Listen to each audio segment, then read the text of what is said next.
পটল ভাজা করব। এর মধ্যে নুন দিয়েছি, লঙ্কার গুঁড়ো দিয়েছি আর হলুদ দিয়েছি। এটাকে মাখিয়ে আমি কিছুক্ষণের জন্য রেখে দেব।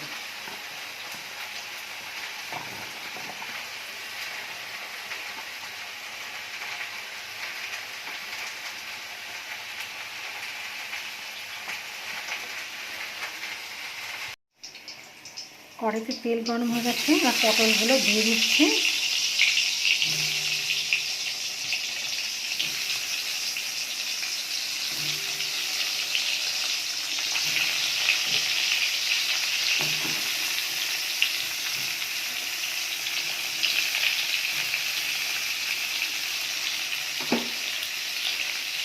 একটু ঢাকা দিয়ে দেব।